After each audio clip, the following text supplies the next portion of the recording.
पानी मिटा मिटा देंगे कपड़ा कहाँ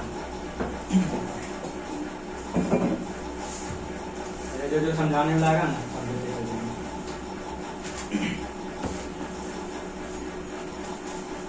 चलिए बताइए धारवाड़ का पठार कहाँ है? धारवाड़ कर्नाटक।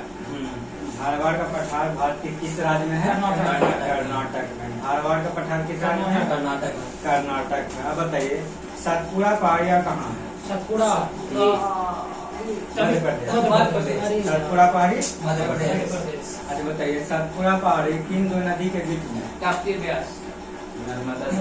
देखो तीन को पर्वत बताते हैं हम कॉन्सेप्ट के साथ समझने के साथ तब हम क्या पहले देखो आंखें बता देखो इनमें 4 उंगली है 4 उंगली है सबसे ऊपर क्या है बताओ विंध्याचल सबसे ऊपर विंध्याचल ये हो गया नर्मदा नदी विंध्याचल नर्मदा नदी हो गया फिर उसके बाद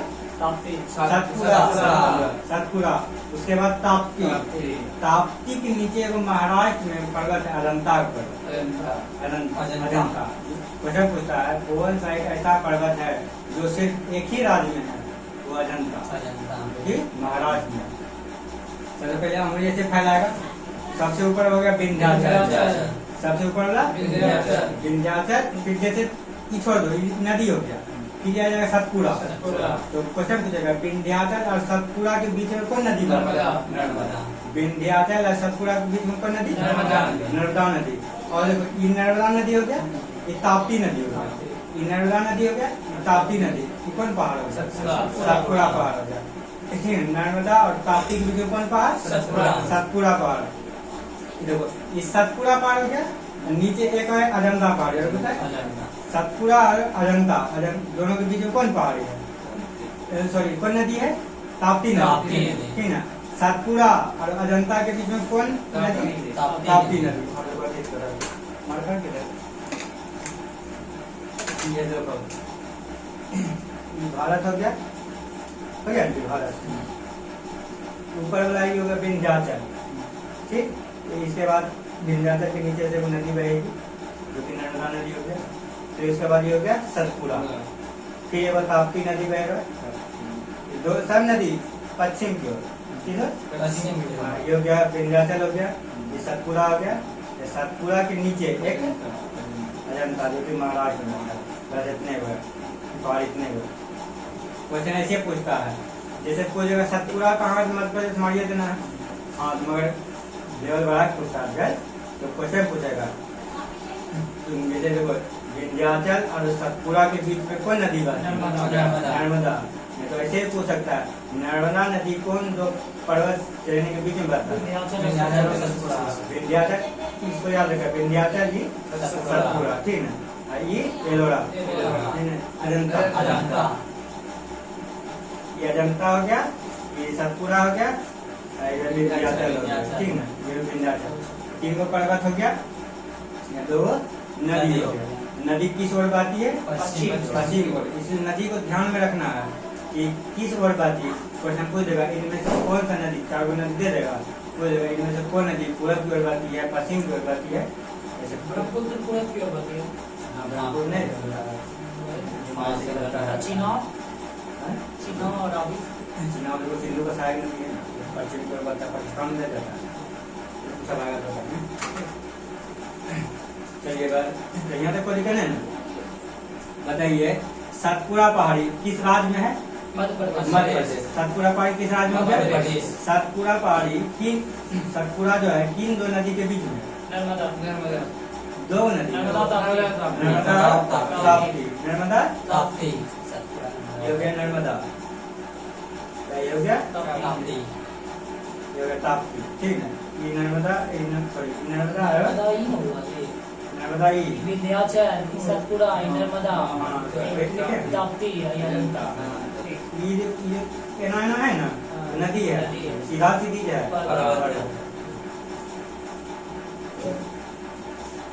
ठीक चलो फिर बताइए सतपुड़ा का सबसे ऊंचा चोटी का नाम क्या है? अनाइगिरी। धूपगढ़। ठीक है, ये सतपुड़ा है ना, यहाँ पे कोई पर्वत जैसे ऊंचा ऊंचा है, कोई एक ऐसा ऊंचा होगा ऐसे हो यहाँ, इसी पे पूछ रहा है सतपुड़ा का सबसे ऊंचा चोटी का नाम क्या है? धूपगढ़। ठीक है, सतपुड़ा का सबसे ऊंचा चोटी धूपगढ़। क्या लेवल बताए थे? मैकाले पर्वत। मैकाले किस राज्य में है? Macaulay Chhattisgarh. Macaulay Chhattisgarh. Macaulay का सबसे ऊंचा चोटी का नाम क्या है?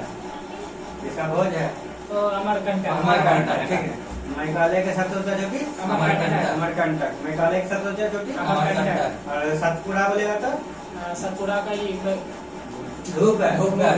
सतपुड़ा का धूपगढ़। सतपुड़ा का धूपगढ़। मैकाले का अमरकंटक। मैकाले का अमरकंटक। अब बताइए धूपगढ़ जो है मध्य प्रदेश, जैसे धूपगढ़ तो किसका? सतपुड़ा का, तो मध्य प्रदेश में ही होगा। अब बताइए धूपगढ़ किस जिला में अवस्थित है? पंचमढ़ी जिला। धूपगढ़ किस जिला में है? पंचमढ़ी जिला में। अब बताइए महादेव पहाड़ी जो है किस राज्य में है? महादेव मध्य प्रदेश में है। महादेव मध्य प्रदेश में है।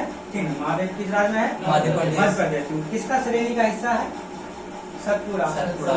किस श्रेणी का हिस्सा है? सतपुड़ा। सतपुड़ा श्रेणी का हिस्सा है। अब बताइए महेंद्रगिरी पर्वत किस राज्य में है? उड़ीसा में। ठीक है, महेंद्रगिरी उड़ीसा। महेंद्रगिरी उड़ीसा। ठीक है, उड़ते उड़ते समय जब गिर गया महेंद्रगिरी उड़ीसा।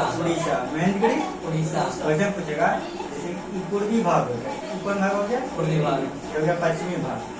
आज ये क्वेश्चन पूछा था पूर्वी भाग कौन सा बंदरगाह? कृत्रिम बंदरगाह ना क्वेश्चन पूछा था, इसमें वो था कांडला बंदरगाह।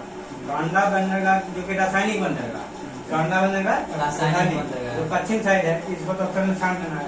आज पूछा था पूर्वी साइड में, पूर्वी साइड में दिया था वो पारादीप दे दिया था, विशाखापट्टनम दे दिया था, चेन्नई दे दिया था, वहीं था वो चेन्नई। कृत्रिम बंदरगाह चेन्नई और रासायनिक बंदरगाह बोलेगा कांडला ये गुजरात में। चलिए आइए क्वेश्चन पूछेगा पूर्वी साइड का सबसे ऊंचा चोटी, तो यहाँ पे देखो उड़ीसा है, यहाँ पे है ना, मैप देखिए उड़ीसा कहाँ पे है? वहाँ साइड, यहाँ पे है उड़ीसा। वही महेंद्रगिरी किस राज्य में है? उड़ीसा में। क्वेश्चन ऐसे ही पूछता है पूर्व साइड का सबसे ऊंचा चोटी का नाम क्या है? महेंद्रगिरी। पूर्वी साइड का सबसे ऊंचा चोटी महेंद्रगिरी। सबसे मतलब कि ऊंचा ऊंचा होगा। हाँ, पूरब साइड में, ठीक है, इस साइड में, महेंद्रगिरी। हाँ, इस साइड में सबसे ऊंचा चोटी महेंद्रगिरी। महेंद्रगिरी किस राज्य में है? तो उड़ीसा। अब बताइए पश्चिमी भाग जो है ना, पश्चिमी भाग में जो पहाड़ पाया जाता है उसको क्या कहते हैं? रासायनिक बंदरगाह। पहाड़ अच्छा, को पहाड़ को सह्याद्री। पहाड़ को क्या कहते हैं? सह्याद्री। ठीक है, पश्चिमी भाग के पहाड़ को क्या कहते हैं? सह्याद्री। अब देखो सह्याद्री जो है ना, सह्याद्री को हम दो भाग में बांटते हैं। जैसे यहाँ तक हो गया, इसको ऐसे कर देंगे, ये हो जाएगा उत्तरी सह्याद्री, एगो दक्षिणी सह्याद्री। जैसे कि भारत ये इस साइड को क्या बोलते हैं? पूर्वी पश्चिमी, इस साइड को पश्चिमी और इस साइड को पूर्वी कहेंगे। तो सह्याद्री हो गया, इस सह्याद्री को दो भाग में बांट देंगे, ये हो जाएगा उत्तरी सह्याद्री, ये हो जाएगा दक्षिण सह्याद्री। ठीक है, उत्तरी सह्याद्री क्वेश्चन पूछेगा उत्तरी सह्याद्री का सबसे ऊंचा चोटी क्या है? कलसुबाई। उत्तरी सह्याद्री का सबसे ऊंचा चोटी कलसुबाई। दक्षिणी का कुद्रेमुख। दक्षिणी का कुद्रेमुख। कैसे बताइए? पूरब साइड का सबसे ऊंचा चोटी महेंद्रगिरी। ठीक है, पूर्वी साइड का सबसे ऊंचा चोटी महेंद्रगिरी। ठीक है, या पश्चिमी साइड का पश्चिमी साइड का सबसे ऊंचा चोटी जैसे बोल देगा, पूरा पश्चिम कुछ नहीं लगाएगा, तो कलसुबाई डायरेक्ट। पूर्वी साइड का सबसे ऊंचा चोटी पूर्वी साइड का महेंद्रगिरी, पश्चिमी बोलेगा कलसुबाई। लेकिन डायरेक्ट ऐसे पूछ सकता है घुरा के, पश्चिमी साइड पश्चिमी सह्याद्री जैसे बोल देगा, पश्चिमी साइड में उत्तरी बोल देगा, तैयो कलसुबाई। ठीक है, तैयो कलसुबाई। पश्चिमी साइड के दक्षिणी भाग का बोलेगा तो कुद्रे ठीक है, ये हो जाएगा नीचे में होगा कुद्रेमुख, कलसुबाई महेंद्रगिरी, क्या हो गया तो दिक्कत महेंद्रगिरी कलसुबाई कुद्रेमुख, ये हो गया महेंद्रगिरी कलसुबाई कुद्रेमुख, महेंद्रगिरी कलसुबाई कुद्रेमुख, ठीक है। पश्चिमी भाग को क्या कहते हैं? सहाद्री, सहाद्री, पश्चिमी भाग को सहाद्री। आप बताइए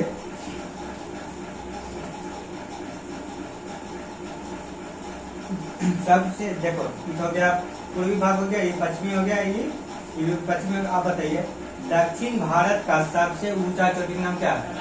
अनाईमुड़ी। दक्षिण भारत का सबसे ऊंचा चोटी अनाईमुड़ी। दक्षिण भारत का सबसे ऊंचा चोटी अनाईमुड़ी, जो कि कहाँ में है? केरल में ना है, अनाईमुड़ी केरल में है। और ये बोलेगा नीलगिरी का सबसे ऊंचा चोटी बोलेगा जोधाघाटा। नीलगिरी का सबसे ऊंचा चोटी जैसे जैसे भारत हो गया ना, इधर से पहाड़ जो होता है पूर्व साइड से, इधर पश्चिमी साइड से, ये दोनों का मिलन स्थल होता है नीलगिरी पहाड़ ना था। इसी का सबसे ऊंचा चोटी हो गया दो बेटा। नीलगिरी का सबसे ऊंचा चोटी बोलेगा दो बेटा। लेकिन भारत का सबसे दक्षिणतम सबसे ऊंचा चोटी तो क्या हो जाएगा? अनाईमुड़ी। दक्षिण भारत का सबसे ऊंचा चोटी अनाईमुड़ी। तो दिक्कत अब बताइए नीलगिरी का सबसे ऊंचा चोटी हो गया क्या होगा? नीलगिरी का सबसे ऊंचा चोटी दो बेटा। नीलगिरी का सबसे ऊंचा चोटी आप बताइए ऊटी पहाड़ी कहाँ स्थित है? नीलगिरी। ऊटी कहाँ है? नीलगिरी। आप बताइए सेवराय पहाड़ी किस राज्य में है? तमिलनाडु। सेवराय कहाँ में है? तमिलनाडु। शायद वो मैप में है, ये मैप में है, वो मैप में है, ये मैप में, ठीक है। क्वेश्चन यही मैप से सकता है, समझने के लिए ये मैप है, ठीक है। जो पुराना बच्चा है वही मैप रखेगा। फिर बताइए सेवराय पहाड़ी किस राज्य में है? तमिलनाडु। सेवराय पहाड़ तमिलनाडु। आप बताइए शेषाचलम पहाड़ी किस राज्य में है? शेषाचलम तेलंगाना। शेषाचलम पहाड़ी किस राज्य में है? तेलंगाना। आप बताइए कोडेकनाल पर्वत किस श्रेणी का हिस्सा है? कोडेकनाल पहाड़ी किस श्रेणी का हिस्सा है? पालनी पहाड़ी का। आप बताइए विश्व का सबसे ऊंचा चोटी माउंट एवरेस्ट। विश्व का सबसे ऊंचा चोटी माउंट एवरेस्ट किसका किस मतलब कि किस श्रेणी का हिस्सा है? देखो ऐसे तो हम भाग नहीं पूछे, ऐसे बृहद हिमालय सही है तो डायरेक्ट बोलेगा हिमालय का श्रेणी का हिस्सा है ना। तो हिमालय श्रेणी में जैसे हम तीन भाग में जैसे बांटे, ये तीनों हिमालय हो गया। ये हो गया बृहद हो गया। इसे इसे जैसे कि मध्य बोल सकते हैं, मध्य को ही लघु बोलते हैं। ये हो गया शिवालिक, ठीक है। तीन बारी हो गया। जैसे कि अपना जैसे कि नेपाली इधर है, ये अपना शिवालिक भारत इधर है, ठीक है। ये बीच में है। क्वेश्चन ऐसे पूछ सकता है जैसे कि माउंट एवरेस्ट सबसे ऊंचा चोटी हो गया, तो माउंट एवरेस्ट इन तीनों में से किसका हिस्सा? बृहद, ठीक है। माउंट एवरेस्ट किसका हिस्सा हो गया? बृहद का। तो ऐसे पूछ सकता है। उत्तर में उत्तर से दक्षिण में सजा नहीं बोलता कभी कभी, ऐसे बोल सकता है। बृहद हो गया, बृहद को ही महान हिमालय बोलते हैं, ठीक है। इसको महान हिमालय, बृहद हिमालय, इसे मध्य हिमालय, लघु हिमालय, ये शिवालिक या तो नया हिमालय, ठीक है। शिवालिक या तो नया हिमालय। आप बताइए बृहद हिमालय नेपाल में है। हाँ बृहद हिमालय नेपाल में। शिवालिक हो गया अपना दोनों बीच में भारत और तब एमपी में होगा, एमपी में होगा, मध्य प्रदेश में होगा तो यहाँ ना हिमालय नेपाल मध्य प्रदेश मैप देखो ना, जाता नहीं बोलो यहाँ ना मध्य प्रदेश यहाँ है, नेपाल यहाँ कैसे बृहद बोले ना जी नेपाल में है। विंध्याचल है ना रे। बृहद हिमालय, अरे बृहद मतलब होता है कुछ पुराना, ठीक है। महान पुराना पर्वत।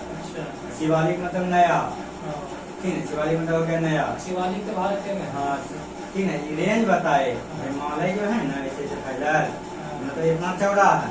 तो सबसे उत्तरी साइड में कौन है? बिहार। सबसे दक्षिणी साइड कौन है? शिवालिक। क्वेश्चन ऐसे पूछता है, उत्तर से दक्षिण की ओर सजाइए, बिहार हो गया, चाहे महान देगा, लघु हो गया, शिवालिक हो गया, ऐसे। अब बताइए माउंट एवरेस्ट का दूसरा नाम क्या है? सागरमाथा। माउंट एवरेस्ट का दूसरा नाम सागरमाथा। अच्छा बताइए माउंट एवरेस्ट कौन सा देश में अवस्थित है? नेपाल। माउंट एवरेस्ट कौन सा देश में? नेपाल।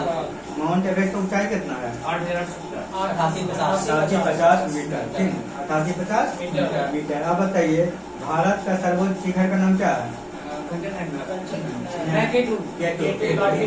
भारत का सर्वोच्च चोटी केटू, इसे गार्डविन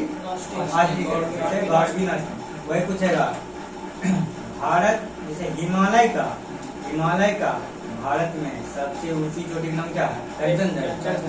हिमालय शब्द लगाएगा कंचनजंगा, लेकिन खाली बोलेगा भारत का सबसे ऊंचा चोटी केटू चाहे गार्डविन। ठीक है, वही बोलेगा हिमालय का भारत में सबसे ऊंचा चोटी कंचनजंगा, जो कि सिक्किम।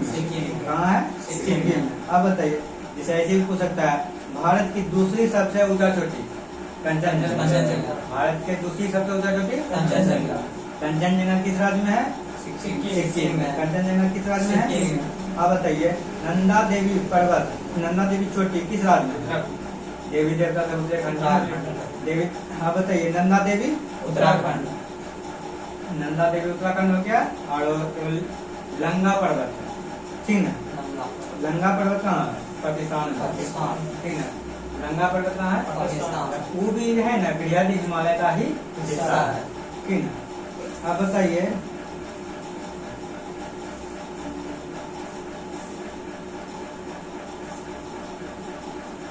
शांत घाटी कहाँ स्थित है?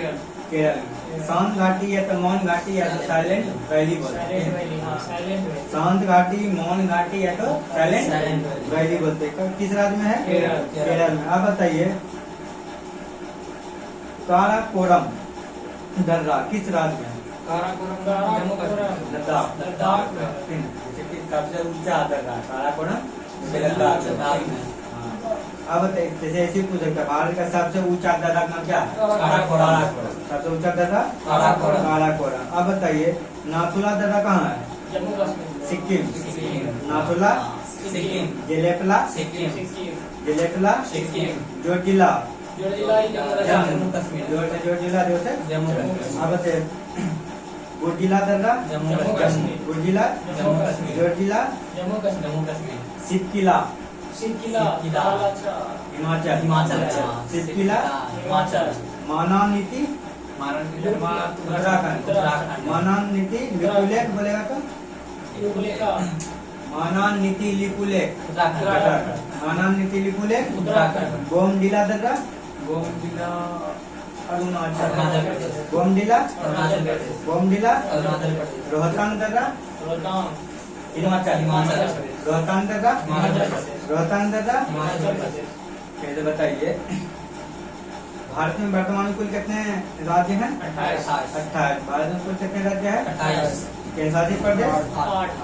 केंद्र शासित प्रदेश 8। भारत का कुल क्षेत्रफल कितना है? 32,87,263 अब बताइए भारत का आकृति कैसा है? चतुष्कोणीय। भारत की आकृति चतुष्कोणीय है। अब भारत किस गोलार्ध में अवस्थित है? उत्तरी पूर्वी गोलार्ध। उत्तरी पूर्वी गोलार्ध। अब बताइए भारत को हिंदुस्तान कौन कहा था? ईरानियों ने। भारत को हिंदुस्तान, अब भारत को इंडिया यूनानियों ने। भारत को इंडिया यूनानियों ने कहा था। अब बताइए भारत कितना डिग्री अक्षांश में स्थित है? अक्षांश में 8 डिग्री 4 से 97 डिग्री 37 डिग्री 8 डिग्री 4 से 37 डिग्री। ठीक है, क्वेश्चन पूछे भारत कितना डिग्री अक्षांश में स्थित है? 8 डिग्री 4 से 37 डिग्री। 8 डिग्री 4 मिनट से लेकर 37 डिग्री 6 मिनट। आप बताइए भारत कितना डिग्री देशांतर में स्थित है? देशांतर में रुकिए बताइए 37 degree 68 degree 7 minute 97 degree 25 68 degree 7 minute चले गए 97 डिग्री 25 मिनट। अब बताइए भारत का उत्तर से लेकर दक्षिण की लंबाई कितना है? 32-14 किलोमीटर, ठीक है, 32-14 किलोमीटर। पूरा पश्चिम 29-33 पश्चिम पूरब 29-33 किलोमीटर। 29-33। अब बताइए भारत का सबसे पूर्वी बिंदु का नाम क्या है? द्वीप। भारत के सबसे पूर्वी बिंदु द्वीप। किस राज्य में है? अरुणाचल अरुणाचल प्रदेश। किस राज्य में है? प्रदेश। भारत के सबसे पश्चिमी बिंदु गुवाहाटी। किस राज्य में है? गुजरात। गुजरात में। भारत के सबसे ऊंची उत्तरी बिंदु इंदिरा कॉल। इंदिरा किस राज्य में है? लद्दाख। लद्दाख में। अब बताइए दक्षिणी बिंदु इंदिरा पॉइंट। इंदिरा पॉइंट कहाँ है? तमिलनाडु। बंगाल खाड़ी। बंगाल की खाड़ी। सबसे दक्षिणी बिंदु बंगाल की खाड़ी है, हिंद महासागर रहेगा, है ना, बंगाल खाड़ी आएगा, ठीक है, यहाँ पे है कहा जाएगा बंगाल खाड़ी। बंगाल की खाड़ी। ये दक्षिणी पॉइंट। आज बताइए इंदिरा पॉइंट का दूसरा नाम क्या है? पिंगलियन पॉइंट। इंदिरा पॉइंट का दूसरा नाम पिंगलियन पॉइंट। अब बताइए भारत का स्थलीय सीमा कितना किलोमीटर लगता है? 15,200। भारत का स्थलीय सीमा 15,200। अब बताइए भारत का मतलब कि 6100 मतलब समुद्री सीमा कितना लगता है? 6100 समुद्री सीमा 6100। लेकिन द्वीप जितना जैसे अंडमान हो गया, लक्षद्वीप हो गया और दादरा नगर हवेली सब कुछ जोड़ के कितना किलोमीटर पड़ेगा? 75-16.6। 75-16.6। आप बताइए क्वेश्चन पूछेगा भारत के मुख्य भूमि का दक्षिणतम बिंदु क्या है? कन्याकुमारी। मुख्य भूमि बोलेगा तो कन्याकुमारी। खाली मुख्य शब्द नहीं लगाएगा, डायरेक्ट बोलेगा दक्षिणतम बिंदु क्या? इंदिरा पॉइंट। कॉल करते हैं ना ऊपर। कॉल करते हैं तो पा जाता है। आप बताइए भारत का मानक समय रेखा कितना डिग्री पूर्वी देशांतर है? 83.5 डिग्री, ठीक है। भारत का मानक समय रेखा कितना डिग्री पूर्वी देशांतर है? 83.5 डिग्री पूर्वी देशांतर। आप बताइए 83.5 डिग्री पूर्वी देशांतर रेखा भारत के कितने राज्यों से होकर गुजरता है? 5 कितने राज्यों से होकर? 5। कौन कौन राज्य? उत्तर प्रदेश, छत्तीसगढ़, उत्तर प्रदेश, मध्य प्रदेश, छत्तीसगढ़, आंध्र प्रदेश, ओडिशा। ठीक है, उत्तर प्रदेश हो गया, मध्य प्रदेश के बाद नीचे आएगा तो छत्तीसगढ़ के बाद नीचे आएगा तो उड़ीसा के बाद नीचे आएगा तो आंध्र प्रदेश। उत्तर प्रदेश के इलाहाबाद के नैनी से लेकर गुजरता है। अब बताइए कर्क रेखा भारत के कितने राज्यों से गुजरता है? 8 गो। कर्क रेखा कितने राज्य से? 8। कौन कौन? गुजरात, राजस्थान, मध्य प्रदेश, झारखंड, मध्य प्रदेश के बाद छत्तीसगढ़ ना? छत्तीसगढ़, उसके बाद झारखंड, उसके बाद पश्चिम बंगाल, त्रिपुरा, मिजोरम। ठीक। आप बताइए क्षेत्रफल की दृष्टि से सबसे बड़ा राज्य? राजस्थान। अब बताइए क्षेत्रफल की दृष्टि से सबसे बड़ा केंद्र शासित प्रदेश? लद्दाख। सबसे बड़ा लद्दाख। सबसे छोटा बोलेगा तो? सबसे छोटा केंद्र शासित प्रदेश? लक्षद्वीप ना। हाँ, सबसे छोटा लक्षद्वीप, ठीक है, सबसे छोटा लक्षद्वीप। आप बताइए सबसे छोटा राज्य? सबसे छोटा राज्य गोवा। सबसे छोटा राज्य? गोवा। आप बताइए गुजरात से लेके गोवा तक के तट को क्या कहते हैं? कोंकण तट। गुजरात से लेके गोवा तक के तट को कोंकण तट। आप बताइए मतलब कि कर्नाटक, हाँ, गोवा से लेके इधर मतलब तमिलनाडु तक, केरल तक मतलब कौन तक? मालाबार तक, ठीक है, केरल तक के तट को मालाबार तक। आप बताइए सबसे कम वंशाधित राज्य मतलब सबसे कम हरियाणा। वन कहाँ है? हरियाणा। सबसे अधिक मध्य प्रदेश, सबसे अधिक मध्य प्रदेश। आप बताइए तटीय रेख मतलब कि भारत के समुद्री तट कितना राज्य से लगता है? 9। कौन? बता रहे हैं गुजरात, महाराष्ट्र, गोवा के बाद इधर आ जाइए, फिर केरल, कर्नाटका, केरल, तमिलनाडु, आंध्र प्रदेश, ओडिशा, पश्चिम बंगाल। अब बताइए भारत का सबसे प्राचीन पर्वत का नाम क्या है? अरावली। ठीक है, भारत का सबसे प्राचीन पर्वत अरावली। किस राज्य में है? राजस्थान। राजस्थान। किस राज्य में है? राजस्थान। अब बताइए अरावली का सबसे ऊंचा चोटी का नाम क्या है? अरावली। गुरु शिखर। अरावली की सबसे ऊंची चोटी गुरु शिखर। अब बताइए अराकाम-योमा पर्वत किस राज्य में है? म्यांमार। अराकाम-योमा पर्वत अराकाम-योमा पर्वत म्यांमार। अब बताइए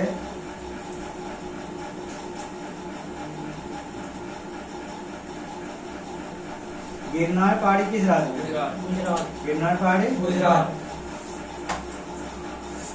और रिवीजन करा।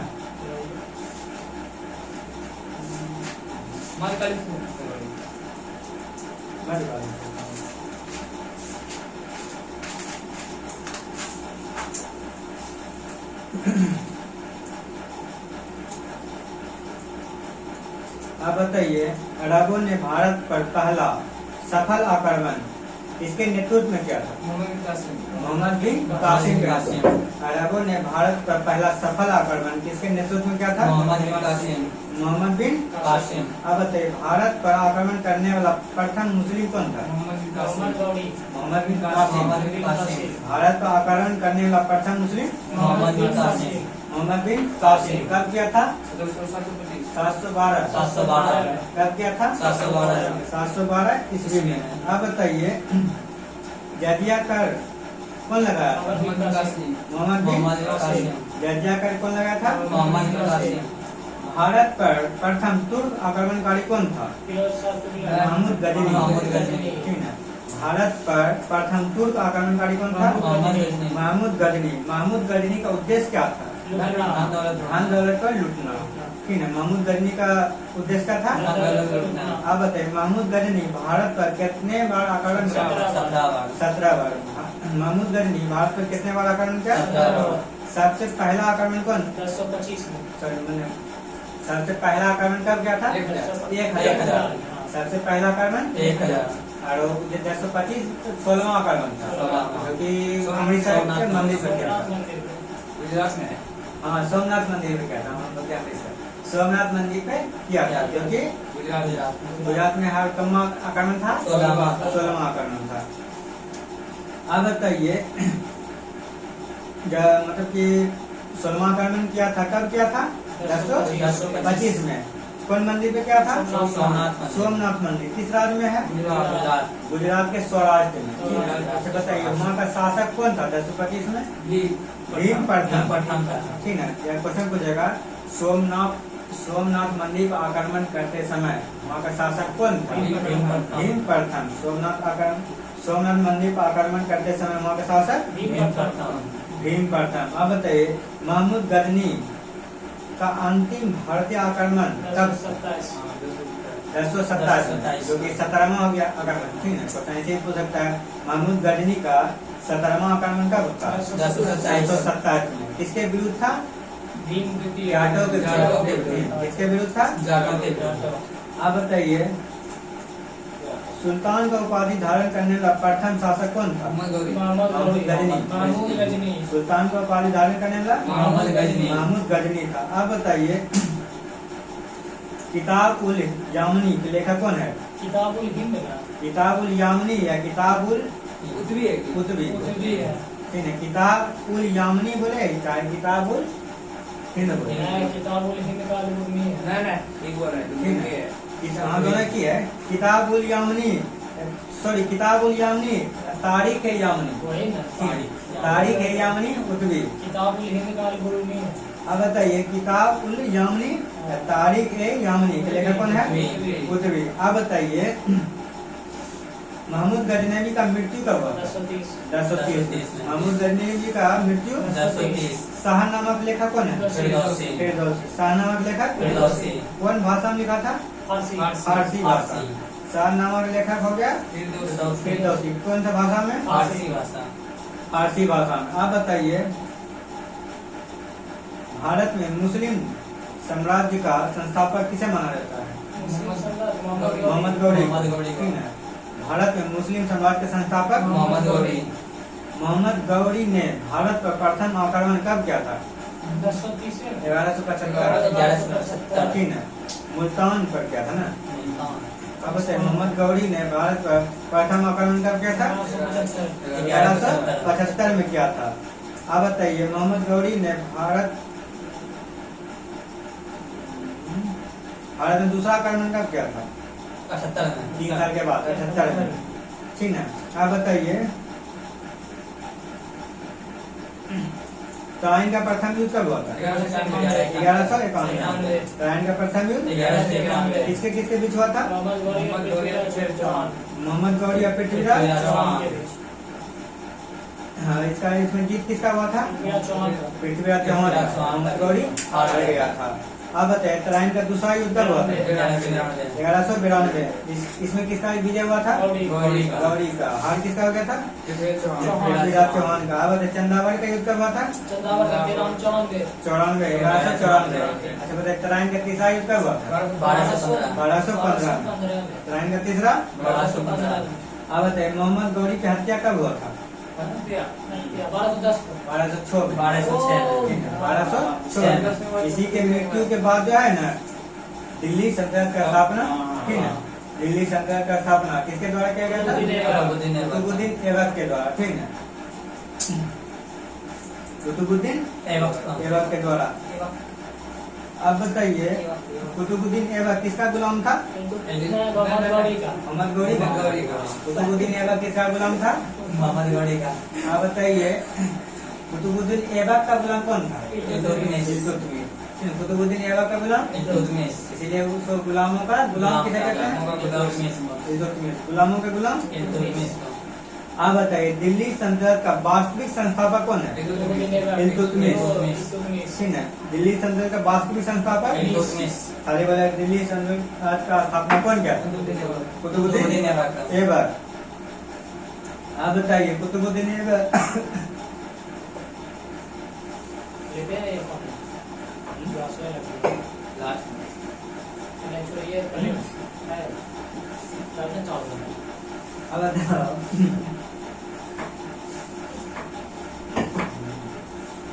गुलाम बंद की स्थापना कब हुआ था? 1206। दिल्ली सल्तनत में कितने बंद शासन किया था? 5 गो। हम बोले गुलाब के गुलाम के लिए तो सुन लो, दो से गुलाम वंश, दो से खिलजी वंश, दो से तुगलक वंश, दो से सैयद। सैयद गुलाम के लिए तुगलक सैयद लोधी 5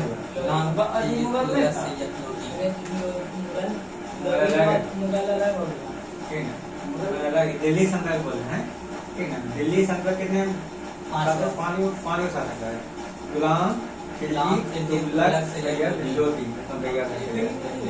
मुगल भी होना चाहिए क्योंकि वो भी तो दिल्ली वो अलग बात है। सबको बांट के अलग अलग करता है। भारत को आज तुमने देखो मुस्लिम है तो आप सब मुस्लिम में आ सकते। ठीक है, आप बताइए दिल्ली सल्तनत का प्रथम राजधानी कहाँ था? लाहौर। तो लाहौर से राजधानी दिल्ली कौन लाया? इल्तुतमिश लाया। लाहौर से राजधानी दिल्ली कौन लाया?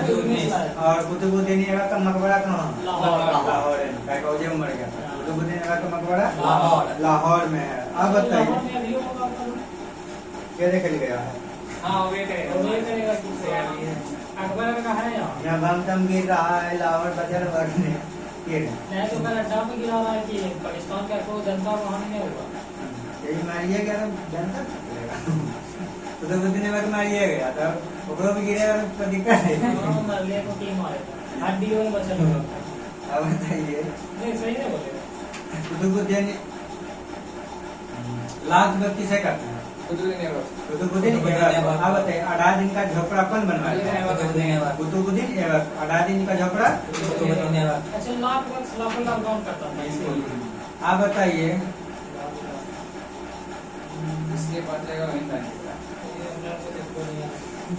अब बताइए कुतुबुद्दीन ऐबक का उत्तराधिकारी कौन था?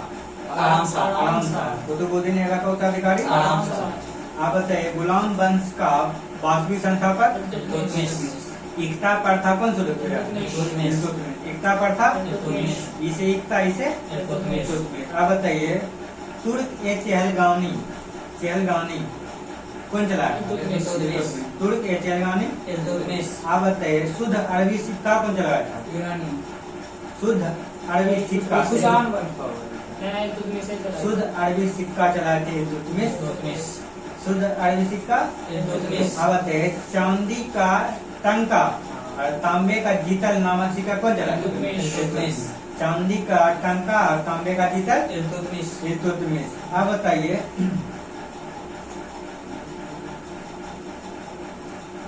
भारत की प्रथम मुस्लिम महिला शासिका रजिया सुल्तान। रजिया सुल्तान।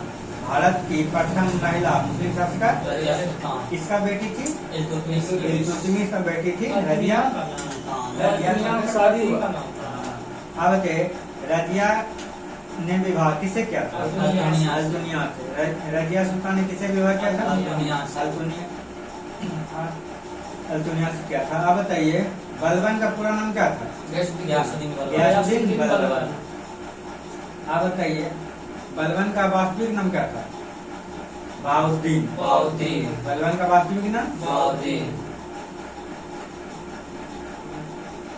अब बताइए टोपी सीकर अपना जीवन यापन कौन करता? नसरुद्दीन मोहम्मद। हाँ, नसरुद्दीन महमूद टोपी सीकर अपना जीवन यापन कौन करता था? नसरुद्दीन महमूद। आप बताइए उल्लू खां किसे कहते हैं? नसरुद्दीन महमूद।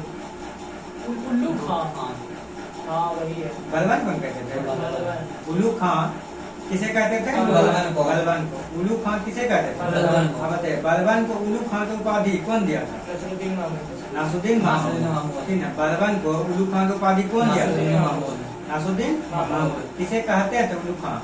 बलबन को। बलबन को। रक्त और लोह का नीति कौन अपनाता? बलबन। बलबन। रक्त और लोह का नीति कौन अपनाता? बलबन। आप बताइए नवरोज उत्सव कौन शुरू किया था? बलबन है। बलबन। बलबन। नवरोज उत्सव बलबन।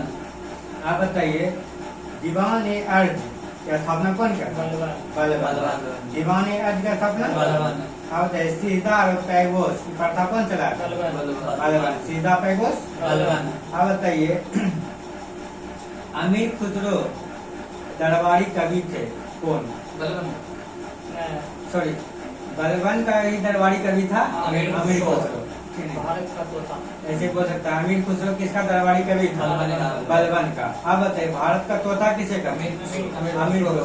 भारत का तोता अमीर खुसरो। अब बताइए गुलाम वंश का अंतिम शासक कौन था? गुलाम का अंतिम शासक। रुके रुके बता रहे हैं।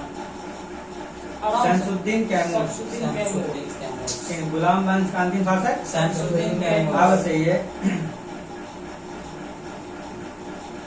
दक्षिण भारत का आक्रमण करने वाला प्रथम आक्रमणकारी कौन था? जलालुद्दीन फिरोज। दक्षिण भारत का अच्छा प्रथम आक्रमण कौन का था? अंतिम राजा कौन था? हैं? दिल्ली सल्तनत का अंतिम राजा? गुलाम सैयद लोधी। नहीं सर, मतलब कि गुलाम वंश का अंतिम राजा। अंतिम राजा। अभी नहीं बताया शमसुद्दीन कैमूर। कैमूर। कैमूर। शमसुद्दीन कैमूर। शमसुद्दीन। आप बताइए दक्षिण भारत का आक्रमण करने वाला प्रथम शासक कौन था? जलालुद्दीन फिरोज। दक्षिण भारत का आक्रमण करने वाला जलालुद्दीन फिरोज। आप बताइए हजार दिनारी किसे कहते थे? हजार दिनारी मलिक काफूर। हजार दिनारी मलिक काफूर को। और चलाने में पूरे यहाँ तक काटनी है। अच्छा बताइए कितना बजा?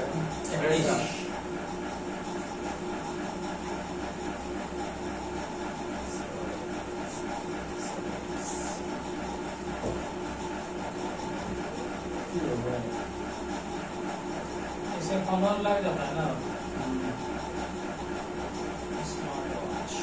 कितना पड़ता है फिर? हम लोग लेंगे 13 से। आप सस्ते में मिल जाता है शुरू में। आप बताइए एकता प्रथा को समाप्त कौन किया था? अकबर। अलाउद्दीन अलाउद्दीन खिलजी। और एकता प्रथा शुरू कौन किया था? एकता प्रथा शुरू कौन किया था? ये समाप्त अलाउद्दीन खिलजी। अलाउद्दीन खिलजी। आप बताइए तुगलक वंश के संस्थापक कौन है? फिरोज शाह तुगलक। गयासुद्दीन तुगलक। ठीक है। तुगलक वंश के संस्थापक गयासुद्दीन तुगलक। आप बताइए तुगलकनामा लेखक कौन है? अमीर खुसरो। अमीर खुसरो। तुगलकनामा के लेखक अमीर खुसरो। अमीर खुसरो। अमीर खुसरो के गुरु का नाम क्या था? जियाउद्दीन औलिया। नियाज़ुद्दीन औलिया। अमीर खुसरो का गुरु नियाज़ुद्दीन औलिया। जियाउद्दीन औलिया। औलिया। अब बताइए मोहम्मद बिन तुगलक का मूल नाम क्या था? मोहम्मद बिन तुगलक का मूल नाम जूना खां। जूना खां। उसमें से पूछा जूना खां किसे कहते थे? MBT मोहम्मद बिन तुगलक। अब बताइए सनकी या पागल सुल्तान किसे कहते हैं? मोहम्मद बिन तुगलक। मोहम्मद बिन तुगलक। सनकी या पागल सुल्तान मोहम्मद बिन तुगलक। आप बताइए ब्राह्मणों की रजिया कौन लगा था? रजियाकर मोहम्मद बिन फिरोज शाह तुगलक। फिरोज शाह तुगलक। ब्राह्मणों की रजियाकर कौन लगा फिरोज था? शाह तुगलक। आप बताइए कि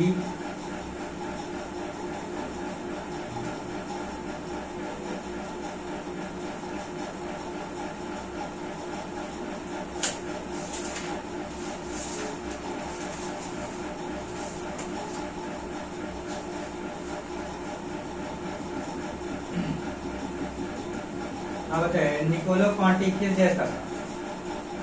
इटली। इटली। इटली का। निकोलो कांटी किस देश का था? इटली का। आप बताइए भारत में आया था किसके शासनकाल में? देवराय प्रथम के देवराय शासनकाल में। प्रथम। निकोलो कांटी भारत आया था किसके शासनकाल में? देवराय प्रथम। देवराय प्रथम के शासनकाल में आया था, ठीक है। विजयनगर जब विजयनगर का स्थापना कौन किया था? हरियाणा का दोनों 1336। तो उसी के दरबार में आया था निकोलो कांटी। किस वहाँ का शासक कौन था? देवराय प्रथम। और एक आया था अब्दुल रज्जाक, ठीक है। फ्रांस का था। फ्रांस का था। अब ये अब्दुल रज्जाक किसके शासनकाल में आया था? देवराय द्वितीय। देवराय द्वितीय के शासनकाल में। अब्दुल रज्जाक किसके शासनकाल में? देवराय। आप बताइए एक और था डोमिंगो पायस, ठीक है। डोमिंगो पायस कहाँ से आया था? पुर्तगाल से। डोमिंगो पायस कहाँ से आया था? पुर्तगाल से। किसके शासनकाल में आया था? कृष्ण देवराय, ठीक है। डोमिंगो पायस किसके दरबार में आया था? फिर से बताइए निकोलो कांटी किसके दरबार में आया था? देवराय प्रथम। निकोलो कांटी किसके दरबार में आया था? आप बताइए अब्दुल रज्जाक देवराय देवराय द्वितीय। अब्दुल रज्जाक आप बताइए Domingo Paes Krishna Devaraya. Krishna Devaraya. Krishna Devaraya. Domingo Paes Krishna Devaraya. Krishna Devaraya, ठीक है। ठीक। अब बता दो पानीपत का 3 युद्ध बता दो। 4 युद्ध पूछे, ठीक है। अब बताइए बेदरा के युद्ध कब हुआ था? 1759। बेदरा के युद्ध पांडी वास्ता 1760। अब बताइए संगोली की संधि कब हुआ था? 1816। संगोला का 1750। संगोला 1750। संगोली 1716। 1816। अब बताइए खेड़ा सत्याग्रह कब हुआ? 1918। आप बताइए अहमदाबाद मिल मजदूर 1918। चंपारण 17। चंपारण 17। आप बताइए साइमन कमीशन 1928। Simon commission 1928। आप बताइए भारत छोड़ो 1942। भारत छोड़ो 1942। आप बताइए दांडी मार्च 1930। 1930। दांडी मार्च 1930। गांधी इरविन बोलेगा गांधी इरविन। अब बताइए चौड़ी चौड़ा 1922। चौड़ी चौड़ा 1922। सहयोग 1920। 1920। तिलक बाल गंगाधर तिलक किस दिन? 1920। 11 अगस्त 1920 को उसका मृत्यु हो गया था। अब बताइए लो से लाहौर में लो से लाठी से लो से लाला लाजपत राय का मृत्यु हो गया था, ठीक है। काय मृत्यु हो गया था? साइमन कमीशन का विरोध किया था, गो बैक का नारा दिया था, इसमें इसको लाठी से चपा दिया था। आप बताइए जलियांवाला बाग हत्याकांड कब हुआ था? 13 अप्रैल 1919। अब बताइए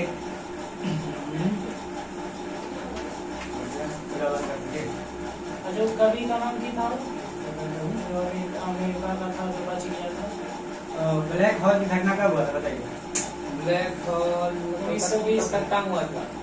1920 है ना? 56 1756 1756 प्लासी का युद्ध कब हुआ था? 1757 1757 हाँ ठीक है। प्लासी को 1757 ब्लैक होल 1756 ब्लैक होल की घटना 1756 में हुआ था, जिसमें 23 लोग 140 व्यक्ति था। एक नेबर का रूम था, 14 बाय 18 का रूम था, उसमें जो बंद कर दी 140 व्यक्ति को। घोड़े जब खोला गया था ना, 23 वो ही बचा था, 123 वो मर गया था। उसमें एक अमेरिका के पत्रकार बच गया था, उसका नाम था जेड हॉलवे। वही पूरा घटना को बताया था कि रूम में ऐसे से हम लोग के साथ हुआ था। मगर ये घटना कौन रचा था? यही जनरल डायर है? ना? ओ सिराजुद्दौला सिराजुद्दौला ठीक है। ये घटना को कौन रचा था? सिराजुद्दौला रचा था। रचा ठीक? और कुछ बोलना है? बंद कर दीजिए। फिर से वही नाम भूल गए, फिर लिखा था जेड हॉलवे। Z hallway